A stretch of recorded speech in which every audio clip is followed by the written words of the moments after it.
La côte des légendes. C'est, en gros, cette frange côtière qui court de la baie Rilduc au sud à la Bervrac au nord. La côte des légendes porte décidément bien son nom. En effet, les habitants des communes côtières en entendent beaucoup des fables et des histoires extraordinaires. Nous allons vous présenter l'une d'elles dans cette vidéo, le mystère des pluies qui polluent. Les eaux de baignade européennes sont régies par la directive 2006/7/CE. Dans cette directive, les maires sont définis comme les responsables des eaux de baignade. Ils doivent faire réaliser les profils de baignade de leur plage. Il s'agit de documents dont le contenu est strictement défini. Ils doivent entre autres lister les causes probables de pollution des plages en produisant une étude exhaustive des bassins versants. Ainsi, les maires disposent théoriquement d'une base documentaire leur permettant de gérer leur plage et de lutter contre les origines des pollutions. Ici, les profils de baignade de Buisselier, de Pinfoul à Longulvez ou encore du Bourg à Porspoder. Étonnamment, on constate une détérioration de la qualité des études produites depuis 2019, comme ici le profil de baignade de la plage du Château à Longulvez ou celui de Melon à Porspoder. Avec de grossières erreurs, des raccourcis simplistes et des conclusions douteuses permettant d'accréditer les thèses officielles, celles qui ne risquent surtout pas d'offusquer toute une filière qui semble détenir tous les pouvoirs dans le secteur. Que trouve-t-on immanquablement dans les chapitres gestion active des profils de baignade? La marche à suivre en cas de pluie. Ici, à Melon, le bureau d'études DCI préconise par précaution au maire de fermer préventivement sa zone de baignade en cas de pluie dépassant 10 mm par 48 heures. Le maire, certes, gère ainsi le volet sanitaire imposé par la directive européenne. Mais cette dernière impose un second volet, l'environnement. Les eaux de baignade sont-elles de meilleure qualité en retirant les baigneurs de l'eau? Sûrement pas.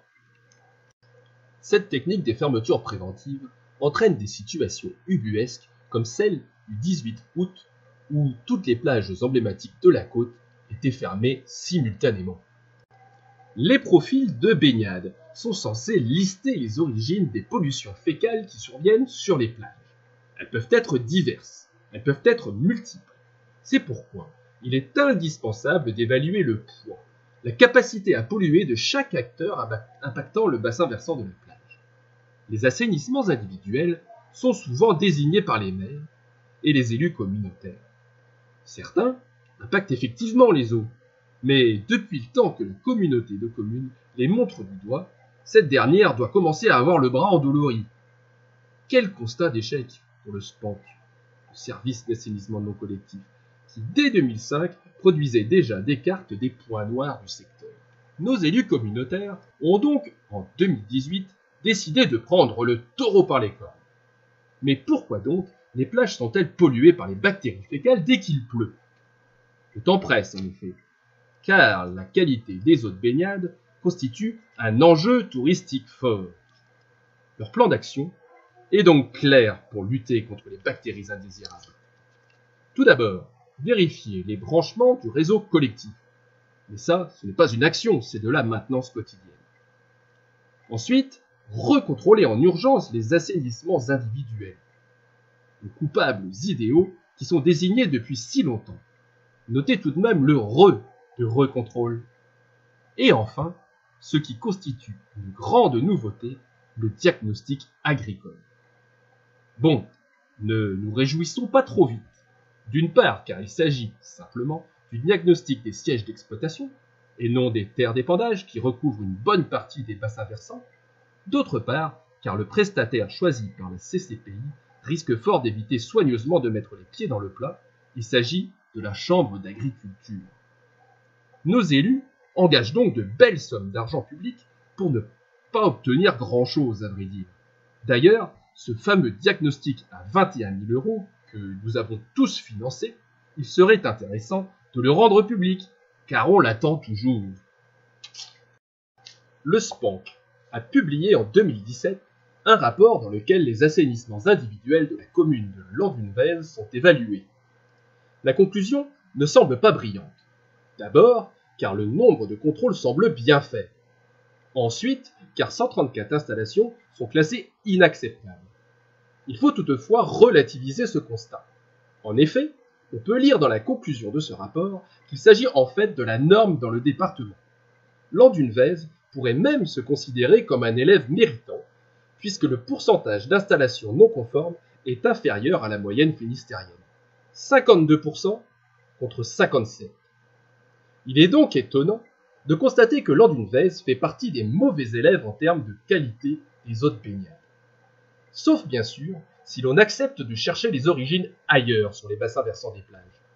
Nous pouvons aider nos élus à trouver une cause de pollution qui semble pouvoir impacter la côte des légendes en particulier. Reprenons notre carte initiale. Et maintenant celle-ci, qui montre la densité de pores par kilomètre carré. Et superposons-les. N'y aurait-il pas là une explication au mystère des pluies qui polluent? Mystère, c'est en effet le mot qui convient. Comment se fait-il que l'Agence régionale de santé accepte que des origines retenues pour les pollutions mesurées sur les plages soient imputées à l'eau qui ruisselle? L'eau qui tombe du ciel ne pollue pas, c'est une légende. L'eau est tout au plus un vecteur qui révèle la pollution chronique du bassin versant de la plage. Mais puisque la pollution est chronique, elle ne peut pas être accidentelle. L'Agence régionale de santé et les maires se trompent donc. Les pollutions révélées par la pluie ne peuvent pas être rangées dans la case pollution à court terme, prévue par la directive européenne sur les eaux de baignade. Une vraie gestion consisterait à rechercher les causes réelles de pollution et à essayer de les faire disparaître. Alors pourquoi les maires ferment-ils préventivement leurs plages, me direz-vous? Dans un courrier en date du 29 janvier 2020, l'Agence régionale de santé répond aux interrogations de l'association APPCR. On peut y lire, bien sûr, que l'objectif des maires est la protection des baigneurs par l'absence d'exposition aux risques bactériologiques. C'est une vision purement sanitaire, mais c'est louable. Mais plus loin, on comprend aussi qu'en fermant préventivement la plage dès qu'il pleut, des échantillons mauvais peuvent ne pas être pris en compte dans le calcul du classement sanitaire en fin d'année. L'Agence régionale de santé doit présenter le bilan des eaux de baignade lors des CODERST, les conseils départementaux de l'environnement et des risques sanitaires et technologiques. Celui du 18 décembre 2019 interpelle. En effet, nous pouvons lire que les sites historiquement classés de qualité suffisante et insuffisante ont globalement obtenu de bons résultats. Ainsi, les classements de ces sites s'améliorent. Comment, globalement, les sites qui posaient problème peuvent tous s'améliorer? Si une intervention divine ne peut pas raisonnablement être invoquée, c'est qu'il s'est passé autre chose. Il est peu probable que, globalement, les sites à problème aient tous, en même temps, éradiqué les sources des pollutions fécales qui impactaient leurs plages, qu'elles soient liées aux assainissements individuels ou aux activités agricoles. C'est peut-être plutôt que, globalement, les maires ont commencé à rentrer dans la combine des fermetures préventives dès qu'il pleut. Étudions quelques cas concrets. Cas numéro 1, les génisses qui voulaient voir la mer. Le 18 août 2020, un troupeau de génisses est allé se promener sur l'une des plages de la commune de Kerlouan dans le Finistère. Si une pollution fécale avait été décelée sur la plage de Kerlouan, alors on aurait pu parler ici de pollution à court terme. En effet, la cause de cette pollution est clairement identifiable. Les génisses ont déposé des bouses sur la plage. Ensuite, les mesures de gestion ont sûrement été prises par le maire. Le côté sanitaire serait simplement d'écarter les baigneurs de l'eau et cela se fait en publiant un arrêté de fermeture préventive de la plage. Le volet environnemental, maintenant, consisterait à rechercher l'origine de la pollution et à l'éliminer. L'origine, c'est très simple, ce sont les vaches. Et éliminer la source de pollution, ce serait ramener ces vaches dans les champs et aussi nettoyer la plage pour la rendre propre et éliminer les bousses de vache. Maintenant, si la pollution dure moins de 72 heures, toutes les conditions sont réunies pour pouvoir parler d'une pollution à court terme. Pourquoi est-ce logique d'éliminer une analyse mauvaise qui aurait été réalisée pendant cet événement ou le lendemain de cet événement pendant pendant le temps où la plage est fermée préventivement. Eh bien, car la directive européenne sur les eaux de baignade vise à évaluer statistiquement l'état des eaux de baignade de la plage en situation normale. Des vaches qui vont à la plage, cela n'est pas normal. Normalement, cela est un fait exceptionnel, voire accidentel. Cas numéro 2 maintenant. Une rupture de canalisation qui s'est passée le 18 août dernier sur la commune de Quiberon. Là aussi, on pourrait parler d'une pollution à court terme. Nous allons voir pourquoi. Car la cause, d'abord, elle est clairement identifiable, c'est la canalisation qui s'est rompue. On sait exactement où ça s'est passé, c'est quelque chose qui a été bien décidé. Les mesures de gestion maintenant. Alors, le maire a dû publier des arrêtés de fermeture préventive de sa plage, et il a recherché l'origine de la pollution, il a trouvé l'endroit où la canalisation s'est rompue, et il a éliminé la source de la pollution en réparant la canalisation. Si maintenant la pollution a duré moins de 72 heures, nous avons encore une fois les trois conditions qui font que l'on peut ranger cet événement dans une pollution à court terme. Pourquoi est-ce donc logique d'éliminer cette analyse qui serait mauvaise et qui serait réalisée suite à cet événement? Eh bien, toujours pour la même raison. Des canalisations qui cassent, normalement, cela reste exceptionnel et accidentel. Cas numéro 3 maintenant. Fuite sur le réseau collectif de Biarritz. On voit dans cet article du monde.fr que à Biarritz, sur la côte basque, il y a régulièrement des pollutions qui sont constatées et qui sont liées à des écoulements des eaux usées des villes et des champs. Nous ne pouvons pas ranger ces pollutions dans la case pollution à court terme. Nous allons voir pourquoi. Tout d'abord car, apparemment, les causes ne sont pas clairement identifiables. Les eaux qui s'écouleraient des villes et des champs, cela paraît bien léger. Il faudrait bien désigner la source, ou au moins la source principale de la pollution. Les villes ou les champs, les épandages agricoles ou les assainissements individuels ou collectifs. Il faudrait vraiment mettre le doigt sur la cause de pollution. Ensuite, les mesures de gestion. Le volet sanitaire est sans faute bien géré par les maires puisqu'ils écartent les baigneurs de l'eau en publiant des arrêtés de fermeture préventive des plages.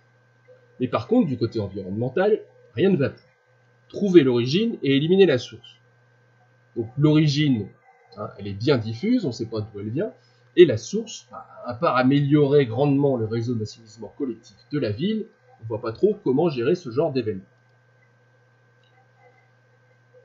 Alors là, c'est intéressant parce que une pollution peut durer moins de 72 heures. Mais cette condition-là, certes, est nécessaire, mais elle n'est absolument pas suffisante. Ce n'est pas parce qu'une pollution dure moins de 72 heures qu'elle sera une pollution à court terme. Il faut le triptyque. La cause clairement identifiable, les mesures de gestion et la durée de la pollution qui dure moins de 72 heures. Pourquoi est-ce illogique d'éliminer une analyse mauvaise qui serait réalisée suite à cet événement? Eh bien, pour la même raison toujours, quoi de plus normal qu'une pluie en situation normale, même quand il pleut, il arrive que la pollution des plages de Biarritz se fasse. Si à chaque pluie les pollutions surviennent, la pollution devrait être considérée comme une pollution chronique et non comme une pollution à court terme. La situation n'est plus du tout accidentelle. Dernier cas maintenant, les plages du pays d'Iroise. On voit sur cette photo les élus qui posent sur la plage et qui ont décidé de se retrousser les manches pour essayer de solutionner le problème. Là non plus, les pollutions ne peuvent pas être classées dans la case pollution à court terme. En effet, les causes sont loin d'être identifiées. Sont-ce les assainissements individuels, les épandages agricoles, les postes de relevage du réseau collectif? On ne sait pas. Les mesures de gestion, le côté sanitaire, pas de problème, les baigneurs sont écartés dès qu'il pleut, avec des fermetures préventives des plages. Le volet environnemental, maintenant, trouver les origines et éliminer la source de pollution. On ne connaît même pas l'origine, on ne veut surtout pas la connaître, et on incrimine la pluie. Or, la pluie ne pollue pas. toujours le problème des 72 heures. Ce n'est pas parce que la pollution durera moins de 72 heures qu'on pourra dire que c'est une pollution à court terme, car il faut les trois, la cause, les mesures et la durée. Pourquoi est-ce complètement illogique d'éliminer une analyse mauvaise qui serait liée à cet événement? Eh bien tout simplement, car quoi de plus normal qu'une pluie, surtout en Pays d'Ivoise? Et si à chaque pluie des pollutions surviennent, la pollution, là encore, devrait être considérée comme chronique. La situation n'est plus du tout accidentelle et la pollution à court terme ne pourra pas être retenue.